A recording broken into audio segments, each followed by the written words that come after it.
महाराष्ट्र विधानसभेच्या निवडणुकीत महायुती आणि महाविकास आघाडीला तिसरा पर्याय म्हणून परिवर्तनच्या 3 दिग्गज नेत्यांनी आपली महाशक्ती पणाला लावली. पण 107 पैकी एकही जागा जिंकता न आल्यानं या नेत्यांची उरली सुरली शक्तीही गळाली. छत्रपती संभाजीराजे, राजू शेट्टी आणि बच्चू कडू या 3 दिग्गज नेत्यांपैकी निवडणूक रिंगणात उतरलेल्या बच्चू कडू यांना तर त्यांच्याच मतदारसंघात लाजिरवाणा पराभव स्वीकारावा लागला.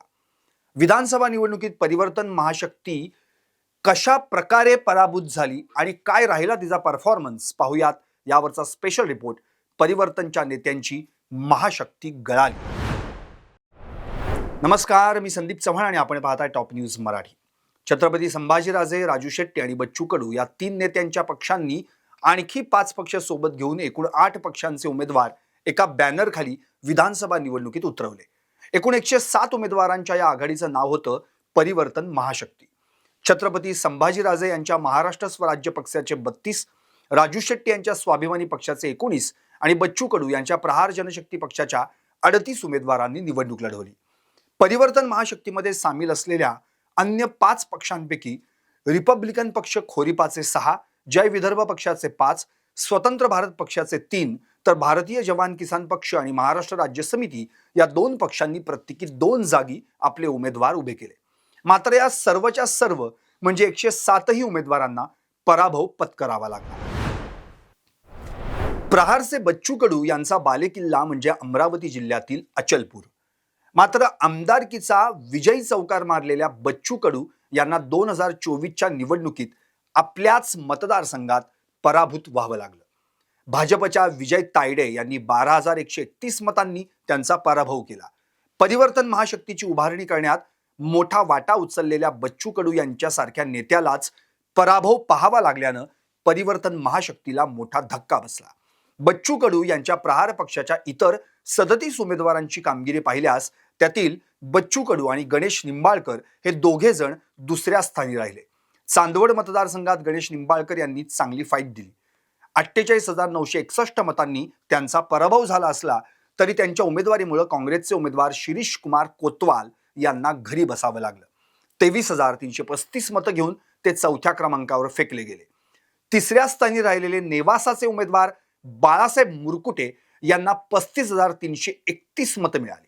त्यांच्या उमेदवारीमुळे विद्यमान आमदार आणि यंदा शिवसेना उद्धव बाळासाहेब ठाकरे पक्षाकडून उभे राहिलेल्या शंकरराव गडाख यांना पराभव स्वीकारावा लागला. त्यांचा 4,021 मतांनी पराभव झाला. बाळासाहेब मुरकुटे यांनी 2014 मध्ये शंकरराव गडाख यांचा पराभव केला होता. त्यावेळी मुरकुटे भाजपकडून तर गडाख राष्ट्रवादीकडून लढले होते.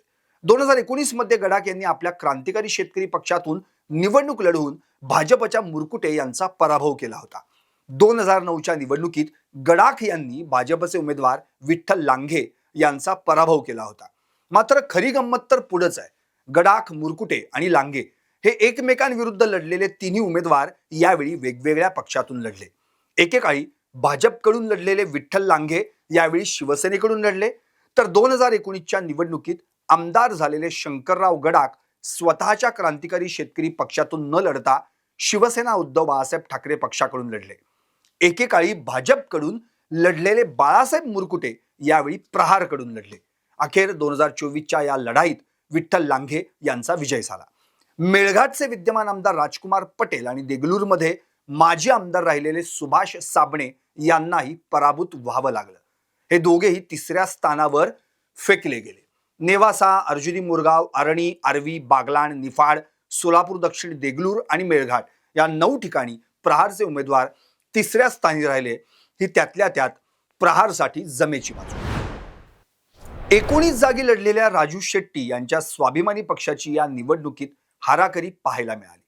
हातकणंगले, कराड दक्षिण आणि शिरोळ या 3 ठिकाणी तिसऱ्या स्थानी राहण्याव्यतिरिक्त या पक्षाच्या हाती फार काही लागलं नाही. 32 जागी लढलेल्या छत्रपती संभाजीराजे यांच्या स्वराज्याला या निवडणुकीत धक्का बसला. एकही उमेदवार निवडून आला नाहीच, पण त्यांच्या उमेदवारांची कामगिरी देखील फारशी समाधानकारक झाली नाही. कळवण आणि कुडाळ या 2 जागी त्यांचे उमेदवार तिसऱ्या स्थानी राहिले, बस इतकंच. स्वतंत्र भारत पक्षानं 3 जागा लढवल्या. माजी आमदार वामनराव चटप यांनी राजुरात चांगली फाईट दिली. त्यांना 55,090 इतकी मतं मिळाली. तिसऱ्या स्थानी राहिलेल्या चटप यांच्या उमेदवारीमुळे मात्र काँग्रेसच्या सुभाष धोटे यांना 3054 मतांनी पराभव स्वीकारावा लागला. रिपब्लिकन पक्ष खोरिपा, जय विदर्भ पक्ष, भारतीय जवान किसान पक्ष आणि महाराष्ट्र राज्य समिती हे 4 पक्ष विशेष कामगिरी काही दाखवू शकले नाहीत. एकूणच काय तर महाराष्ट्रात परिवर्तन घडवायला निघालेल्या छत्रपती संभाजीराजे, राजू शेट्टी आणि बच्चू कडू या 3 दिग्गज नेत्यांनी विविध 8 पक्षांची मोट बांधून निवडणूक लढवली खरी, पण परिवर्तनाच्या या लढाईत आणि महायुतीच्या लाटेत या नेत्यांची महाशक्तीच गळाली हे नक्की. पाहत रहा टॉप न्यूज मराठी, आपला महाराष्ट्र आपली बातमी. टूर्स अँड ट्रॅव्हल्स विश्वातील एक विश्वसनीय नाव मँगो हॉलिडेज घेऊन आले आहेत धम्माल फॉरेन टूर्स खास तुमच्यासाठी. एक्झॉटिक युरोप 17 रात्री 18 दिवस, साऊथ आफ्रिकन सफारी 9 रात्री 10 दिवस, नॉर्दर्न लाईट्स 8 रात्री 9 दिवस, दुबई अबुधाबी 5 रात्री 6 दिवस, व्हिएतनाम कंबोडिया 8 रात्री 9 दिवस. तर आजच आपली सीट बुक करा आणि आपल्या फॉरेन टूर्स मेमोरेबल करा. मँगो हॉलिडेज म्हणजेच अविस्मरणीय सहलीचा अनुभव. मँगो हॉलिडेज, 4था मजला, स्वोजस कॅपिटल अतिथी रेस्टॉरंटच्या वर, लॉ कॉलेज रस्ता, पुणे 4. संपर्क पुणे 83 839 505 किंवा 80 80 81 74 54. मुंबई 83 839 503 किंवा 96 53 18 74 78.